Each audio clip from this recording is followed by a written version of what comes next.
While it's always good to hear great things about your team before the season starts, deep down in the hearts of every fan, even the most diehard fan, he or she knows that there's some bad things about their squad. With that in mind, here's something bad about every team in the AFC for the 2025 season. The Baltimore Ravens, the bad. After over a decade of enjoying the near automatic skills of kicker Justin Tucker, the team cut ties with him in the midst of his ongoing legal case. Having a kicker as great as Tucker was, at least prior to last season, gave the Ravens a built-in advantage in close games that came down to the wire. Having to find a new kicker hurts a team that even with Tucker were struggling to get to the Super Bowl. The Ravens' defensive line must find a replacement at nose tackle following the retirement of run stuffer Michael Pierce. Additionally, while they have the pieces to get it done, Baltimore's defensive backfield has to be better against the pass. The unit ranked 31st in the league in 2024 in passing yardage allowed per game. They also ranked near the bottom of the league in touchdown passes allowed. The Buffalo Bills, the bad. Buffalo still doesn't have a true number one receiver. While Khalil Shakir is a nice player, he'd be a much better player if he was a number two or even a number three option in the passing game. The Bills also need to resolve their contract standoff with star running back James Cook. They've already established that they want to be a primarily run-based team. Without him, that's not going to happen. So they need to get that resolved. Defensively, the Bills finished the 2024 season with one of the 10 worst passing defenses in the NFL, while also finishing in the lower half of the league in sacks. Furthermore, the team lost one of their leaders in sacks from 2024 when they cut veteran Von Miller. The Cincinnati Bengals, the bad. In just about every measurable stat, the Bengals had a bad defense in 2024. They finished 21st in passing defense, 19th in rushing defense, 25th in total defense, 30th in red zone touchdown rate, 25th in sacks, and most importantly, 25th in points allowed per game. Obviously, they're aware of this as they fired defensive coordinator Lou Anarumo and replaced him with Notre Dame defensive coordinator Al Golden. On offense, the Bengals' offensive line has done a poor job of protecting franchise quarterback Joe Burrow. In particular, their guards have struggled in pass protection. They've hired new offensive line coach Scott Peters to help them improve in this area. The Cleveland Browns, the bad. The Browns are still stuck with the fully guaranteed Deshaun Watson contract, as he's owed $46 million a season for 2 more years. Having said that, Watson will most likely never play another down of football for Cleveland. In an attempt to replace him, the Browns have collected 4 other quarterbacks. However, there's a problem with each player, either age in Joe Flacco, talent in Kenny Pickett, or inexperience in Dylan Gabriel and Shedeur Sanders. Also, for the second straight year, a Cleveland Browns draft pick has been arrested for domestic assault. In 2024, it was defensive tackle Mike Hall Jr. This season, it's been running back Quinshon Judkins. The Denver Broncos, the bad. The Broncos don't have a true number one wide receiver, while Cortland Sutton, recently signed to a contract extension, is a good player. Bo Nix's development would be fast-tracked if they had a receiver like a Justin Jefferson or a Jamar Chase as their number one. While it's understood that receivers like that are hard to get, it still stands as a weakness that the Broncos will be well served to address. Meanwhile, their running game leaves much to be desired as well, as the Broncos finish near the bottom of the league in both yards rushing per attempt and rushing touchdown. The Houston Texans, the bad. The Texans have injury problems at the wide receiver position. Number one receiver Nico Collins has missed at least 2 games in every season of his 4-year career, including 5 games last year. Fellow wideout Tank Dell is expected to miss the entire 2025 season as he recovers from a gruesome knee injury that he suffered near the end of last season. The injury bug extends to the running back position as Joe Mixon missed 3 games last season and already is suffering from a foot injury in training camp this year. On offense, Houston finished in the back end of league rankings for average yards per play and in touchdown passes with only 20. The Indianapolis Colts, the bad.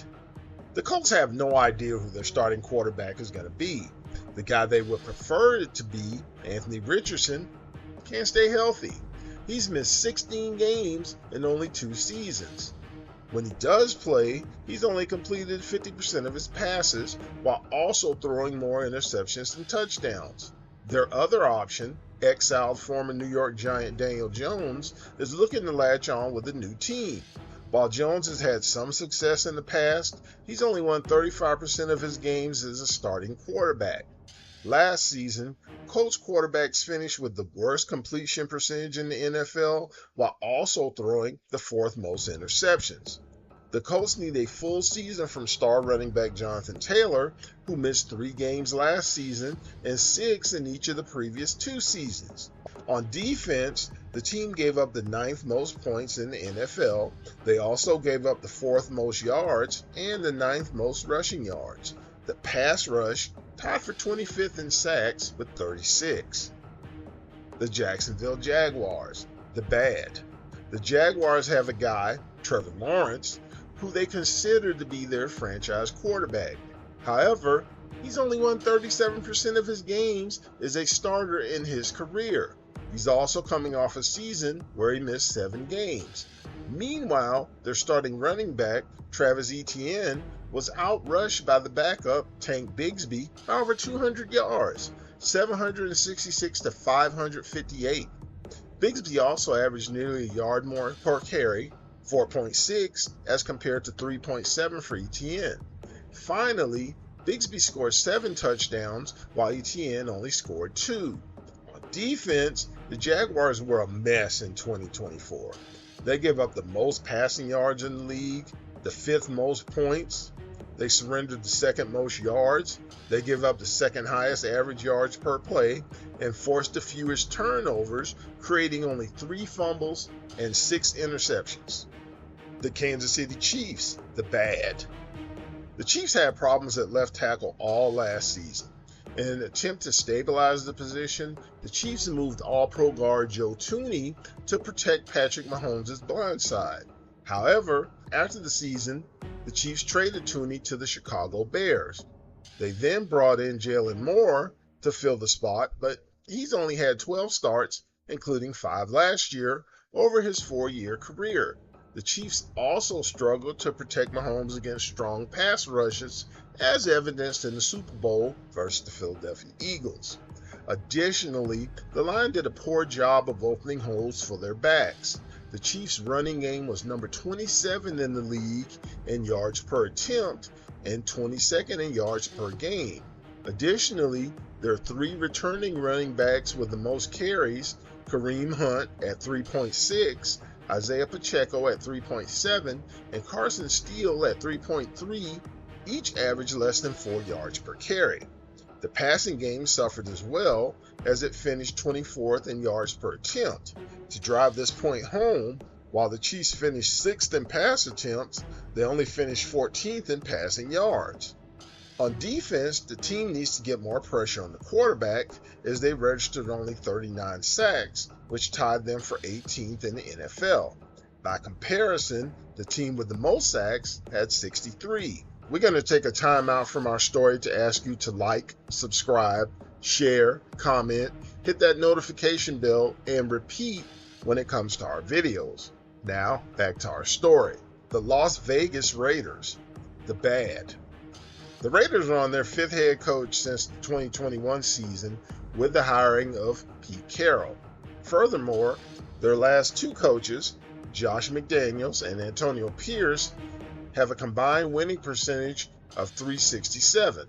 Last season, Gardner Minshew led the team with 9 touchdown passes. Awful. Meanwhile, the team finished tied for 28th in touchdown passes while also throwing the 8th most interceptions in the league. The Raiders also rushed for the fewest yards in the NFL, had the NFL's lowest average yards per carry, and scored the fourth fewest rushing touchdowns. Raiders quarterbacks were also sacked 50 times.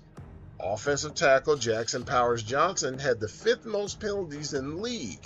Chip Kelly has his work cut out for him as the offensive coordinator. On defense, the Raiders tied for last in the league and recovered fumbles. They forced the fourth fewest turnovers, and they allowed the fifth most touchdown passes. The Los Angeles Chargers, the bad.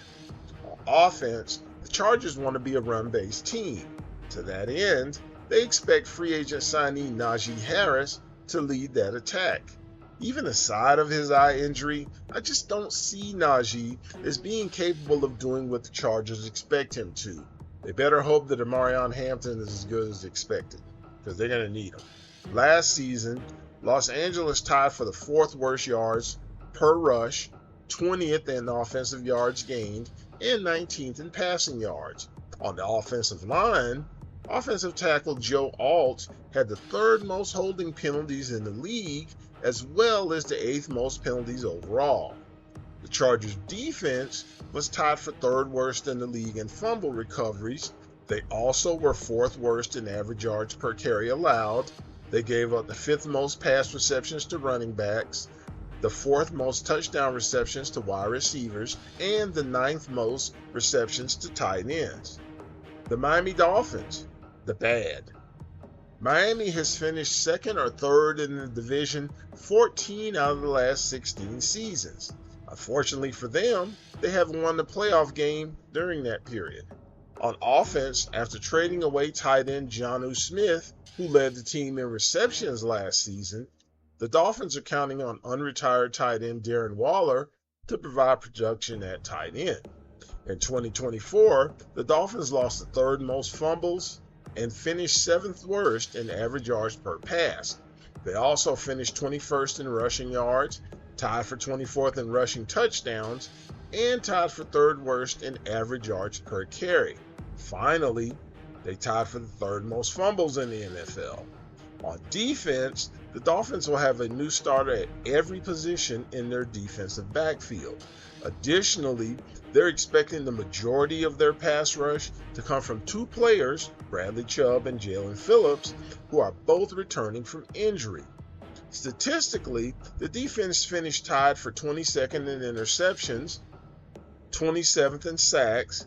They gave up the fourth most targets to tight ends, as well as the fifth most receptions. The New England Patriots, the bad. The team needs more production from their wide receivers, and they need veteran wide receiver Stephon Diggs to stay healthy for the entire season. The Patriots were 30th last year in scoring in the NFL, averaging only 17 points per game. They also had the second fewest offensive yards in the league, were 29th in yards per play, and had the third most fumbles lost. Additionally, the Patriots passed for the fewest yards in the league, as well as the second fewest touchdowns. Finally, they also allowed their quarterbacks to be sacked the fourth most in the NFL. They weren't much better on defense. The Patriots had the worst pass rush in the league, as they finished with the fewest amount of sacks. They also forced the second fewest turnovers and gave up the third most rushing yards to running backs. Additionally, they gave up the second most receiving yards to running backs as well. The New York Jets, the bad. The Jets have one of the best wide receivers in the NFL in Garrett Wilson. However, their other top wide receivers, to put it mildly, leave much to be desired. Josh Reynolds is now on his sixth team, and he caught only 13 passes last year. Tyler Johnson has caught 28 passes over the last two seasons and has a total of 4 touchdown catches in his career. Their other potential top receiver, tight end Mason Taylor, is a rookie. On top of that, their starting quarterback, Justin Fields, is on his third team in 3 seasons. He's never thrown for more than 2,600 yards, and he has only won 32% of his starts in his career. With all of that said, it will be very difficult for the Jets to get better on offense. Last season, the Jets were 25th in the league in scoring offense, 24th in total yards, and were next to last in rushing yards per game, and rushing touchdowns. On defense, the Jets gave up the second most rushing touchdowns to quarterbacks in the league. Additionally, would-be shutdown corner Sauce Gardner had an off season. The Pittsburgh Steelers, the bad. The Steelers have cleared out their quarterback room and have 4 new signal callers in-house. If for whatever reason Aaron Rodgers falters, the Steelers will be forced to turn to Mason Rudolph to lead the team. I don't think anybody wants to see that. Aside of Jaylen Warren, the team also cleared out their running back room. Warren is the only player on the roster who logged a carry for the Steelers last season. At wide receiver, the Steelers don't have a quality number 2 receiver opposite new number 1 DK Metcalf. Their would-be number 2 and number 3 receivers, Calvin Austin and Robert Woods, combined for 56 catches and 4 touchdowns last season. There's obvious room for improvement on offense, as they finished 23rd in total offensive yardage, 26th in offensive yards per play, 27th in passing yards, 24th in touchdown passes, and tied for losing the 4th most fumbles in the league. Additionally, the Steelers were 4th worst in yards per rush and allowed the 9th most sacks. On defense, Pittsburgh gave up the 8th most passing yards, as well as the 8th most yards to wide receivers. Defending tight ends was a problem for the team, as they gave up the most targets to tight ends, the 2nd most receptions to tight ends, and also the 5th most touchdown catches to tight ends. The Tennessee Titans, the bad. Hopefully for the Titans and their fans, number 1 pick Cam Ward will be able to avoid injury in his rookie season. That's because if he doesn't, Tennessee will have to suffer through watching Brandon Allen or Tim Boyle run the offense. Ouch. Despite getting 120 targets, wide receiver Calvin Ridley only has 64 receptions. The team also needs a quality wide receiver to play opposite Ridley. It will be asking a lot of new acquisition Tyler Lockett to provide that level of play over an entire season. On offense, the Titans have a lot of work to do. Last season, they tied for the most turnovers, were 2nd in fumbles lost, 2nd in most interceptions thrown, 26th in rushing TDs, 26th in passing yards, 27th in scoring offense at only 18.3 points per game, 26th in total yards, 27th in yards per play, and 23rd in yards per carry. On defense, the Titans gave up the 3rd most rushing TDs to running backs and also the most receiving TDs. They had the 3rd fewest sacks in the league. They gave up the 7th most rushing yards, as well as the 7th most rushing yards per game. They gave up the 6th most rushing yards to quarterbacks, as well as the 4th most rushing touchdowns to quarterbacks.